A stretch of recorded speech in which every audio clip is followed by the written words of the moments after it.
Cuando yo estaba en el colegio secundario, en quinto año, tuve un profesor excelente de filosofía y me acuerdo que un día él estaba explicando algo vinculado al conocimiento, a cómo era que el ser humano podía conocer, y nos decía, entre otras cosas, que la mente humana podía como leer el mensaje que las cosas llevaban implícitas dentro de sí mismas.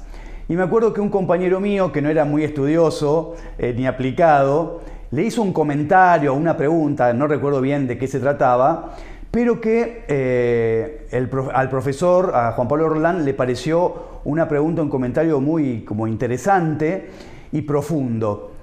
Y en ese comentario, este profesor explicó la diferencia entre ser profundo, entre poder conocer en profundidad algo, y entre lo que era ser traga. En mi época se le decía traga a la persona que estudiaba de memoria todo y después daba una evaluación, una prueba perfecta, donde ponía todo lo que el maestro o el profesor había enseñado, pero lo hacía de memoria, sin haber comprendido absolutamente nada o muy superficialmente.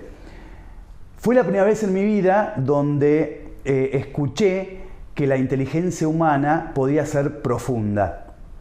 Y creo que fue en ese momento donde surgió en mí y en mi vida el interés por conocer y saber más justamente cómo es que los seres humanos somos capaces de conocer y de admirarnos por las cosas.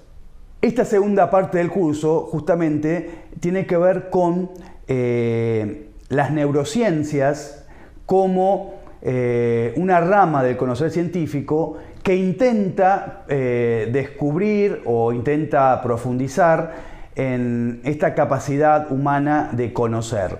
Por supuesto que lo va a hacer desde una perspectiva diferente a la filosofía. Voy a intentar en esta parte darles a conocer las distintas posturas neurocientíficas, porque no todos los neurocientíficos piensan lo mismo. Hay muchos de ellos que parten, a veces consciente o inconscientemente, de determinadas posturas filosóficas que terminan condicionando cómo entienden ellos no solo a las neurociencias, sino a través de las neurociencias al hombre mismo, al ser humano mismo. En primer lugar, podemos mencionar la postura dualista, es decir, una postura neurocientífica dualista. Hoy en día esta postura no goza de buena fama. Ser dualista en el mundo neurocientífico es ser un atrasado en las ciencias y en el conocimiento. Es una postura rechazada, por decirlo de alguna manera. Y esta postura, la postura dualista, sostiene que en el ser humano hay dos cosas, alma y cuerpo. Y estas dos cosas, esto está dicho muy sencillamente, lo estoy simplificando, ¿no? Pero para que se entienda, alma y cuerpo son dos cosas donde el alma sería como una especie de conductor que conduce al cuerpo, en este caso al cerebro, para poder pensar, para poder razonar, etc. El rechazo a esta postura dualista generó lo opuesto al dualismo, que es el monismo. ¿Por qué monismo? Porque monos significa uno, ¿sí? Entonces, en contra del dualismo surgió la postura monista. ¿Qué pasa? Que una postura monista que solo reconozca el mundo físico va a terminar siendo una postura monista materialista, que es la segunda la segunda escuela o la segunda línea neurocientífica. ¿Qué dice este materialismo, esta postura neurocientífica materialista? Dice que solo existe lo físico y todos los eventos y todos los actos que realiza el hombre, sobre todo los actos que nosotros denominamos mentales, en definitiva se reducen a fenómenos físicos. No hay propiamente actos psíquicos, No hay actos. Es más, para ellos pretender que haya actos psíquicos diferentes de estos eventos físicos es visto como algo poco científico. Solo existe el mundo físico y todo hay que reducirlo, el amor, las ideas, todo se reduce en el fondo a eventos psíquicos o neurales propios del cerebro. Es una postura un tanto incoherente y que es difícil de sostener, porque si yo digo, por ejemplo, que mis ideas son nada más que algo físico, estoy diciendo que mi idea es que no hay ideas.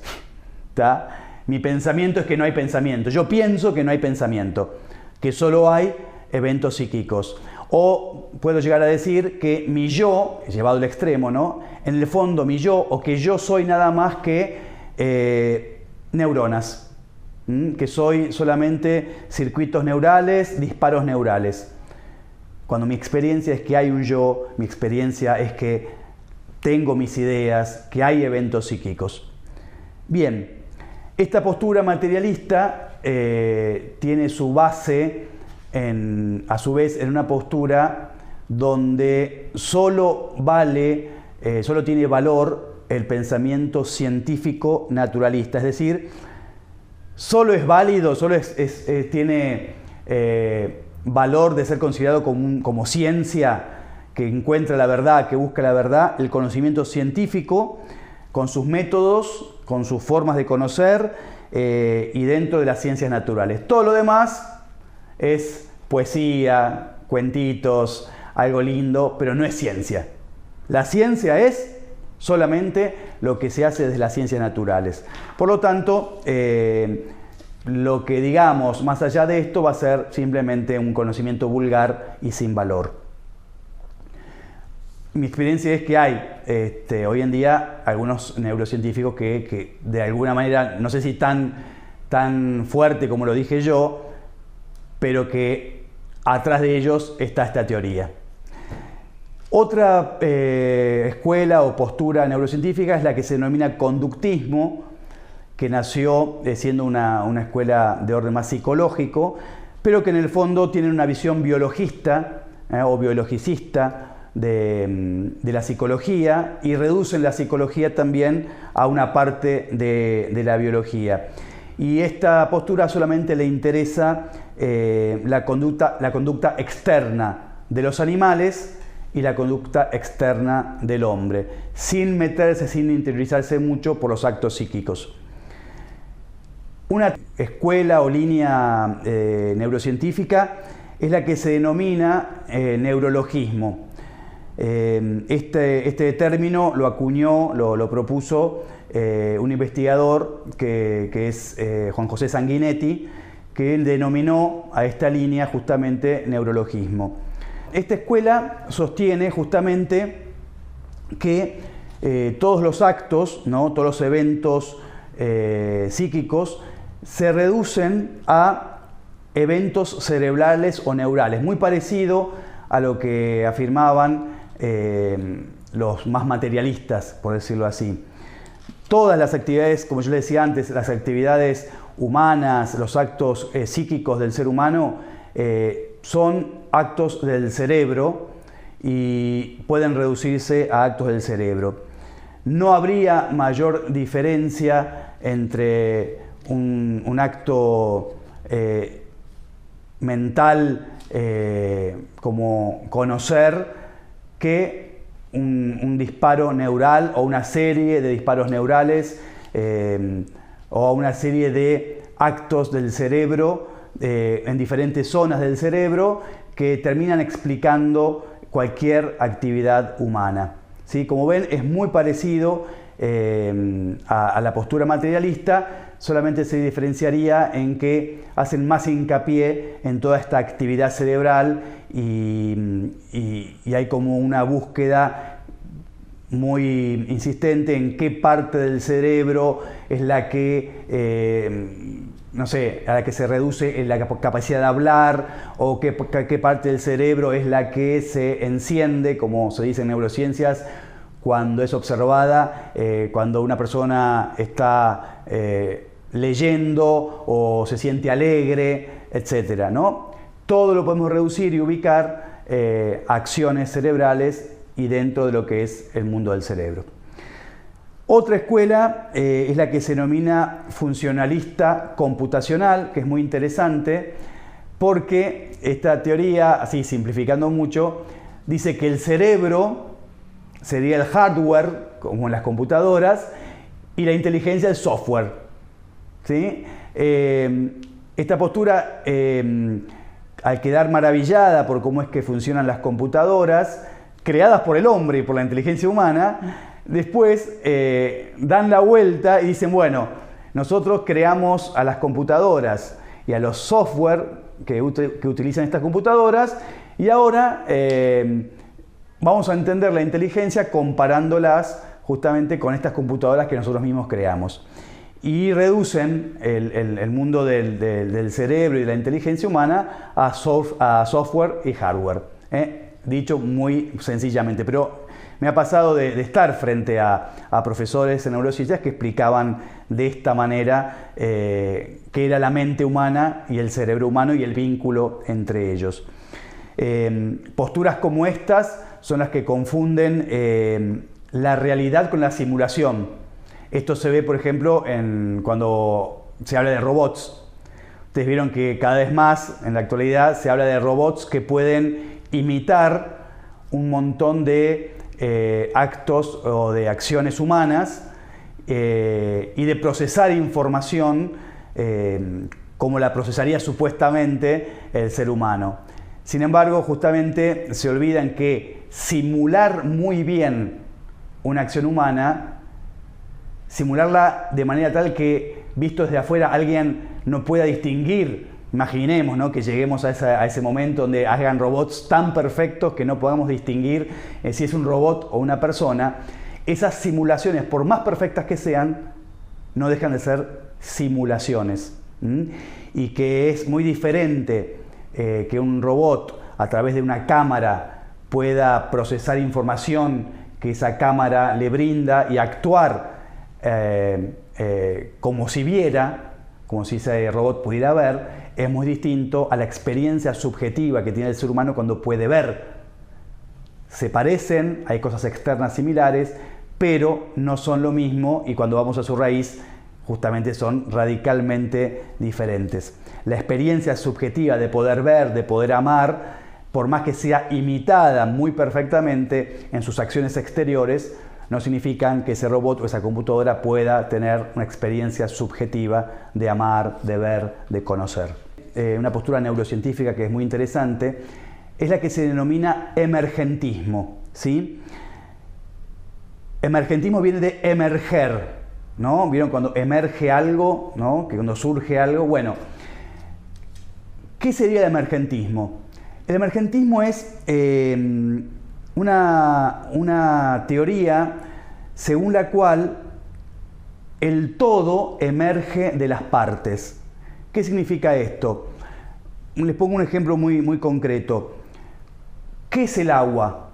El agua es una realidad que emerge de la fusión de un átomo de hidrógeno, ¿sí?, de dos átomos de hidrógeno con uno de oxígeno. Por eso la fórmula que estudiamos en el colegio de H2O, dos átomos de hidrógeno con uno de oxígeno. Ahora bien, el agua tiene propiedades que no están ni en el hidrógeno ni en el oxígeno.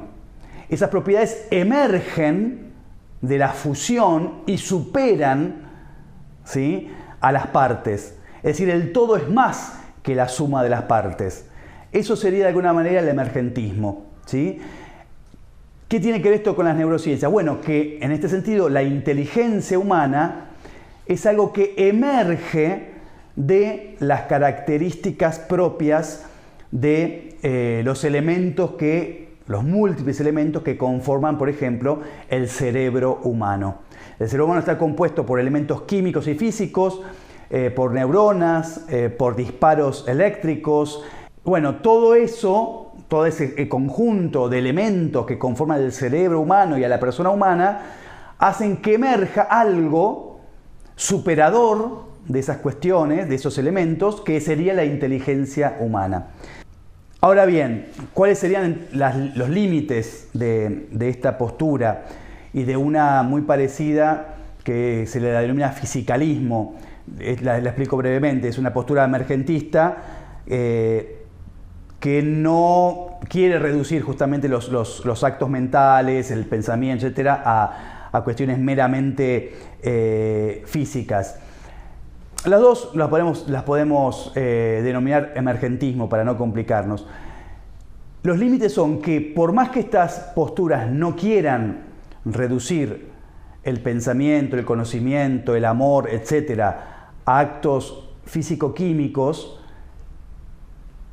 cuando quieren explicar temas como la libertad y el conocimiento, terminan por no poder explicarlos, por ser incoherentes, justamente porque por más que algo emerja y sea superador del mundo físico, va a seguir siendo físico.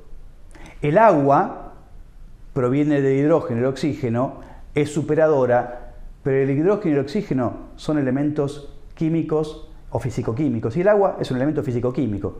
De la misma manera, obviamente con una complejidad mucho mayor, el conocimiento humano, si decimos que emerge de las acciones químicas y físicas del cerebro, por más que nos propongamos no reducirlo a ese mundo, no se puede explicar, por lo menos no se puede explicar coherentemente y acabadamente. Dice un autor, es difícil ser emergentista, donde no hay más que realidades materiales, y sostener a la vez la libertad, la moralidad, el valor de la persona, sin dar de estos puntos una versión a veces complicada e inestable. Es decir, es muy difícil querer explicar la libertad y todo esto y no dar unas vueltas muy raras para no salir del mundo material. Es como que se quedan cortos para poder explicar temas como la libertad. Y para terminar, les voy a comentar cuál es la postura que sostiene un autor que ya mencioné antes, que es Juan José Sanguinetti, que es la postura que yo, dentro de lo que he leído e investigado, sostengo y creo que es la más coherente y que más abarcativa y que puede explicar. Es una postura que tiene un nombre raro, que se lo da este pensador, este autor, que es la postura hilemórfica. Nombre raro porque viene de palabras griegas. ¿Qué dice Juan José Sanguinetti? Juan José Sanguinetti dice que mente y cuerpo no son dos cosas, sino que conforman una unidad, una única realidad. Mente y cuerpo también él las denomina, siguiendo a Aristóteles y a Santo Tomás de Aquino, como la forma sustancial y la materia. Son dos coprincipios que se reclaman el uno al otro y que juntos forman una única realidad, ¿sí? Que es el ser vivo, en el caso de los animales, un ser vivo con conocimiento y capacidad de conocimiento sensible, y en el caso del hombre, por tratarse de un alma o de una forma sustancial espiritual, conforman una unidad también, pero con unas características particulares y especiales que solo se dan en el ser humano.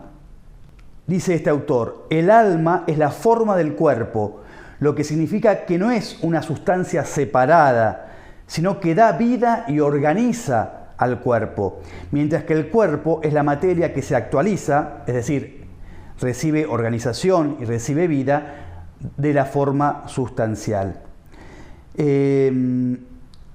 Las neurociencias, para Sanguinetti, son complementarias para poder entender al ser humano. No pueden explicarlo totalmente, ¿sí? Pero sí son complementarias para quien quiera conocer, quien quiera saber cómo es que los seres humanos conocemos. La mente humana es más que los procesos neurobiológicos que suceden en el cerebro. La mente humana no se limita a esos procesos neurobiológicos, sino que por ser espiritual, sobrepasa lo meramente biológico. Esto es un tema muy interesante que lo vamos a ver en la tercera y última parte de este curso.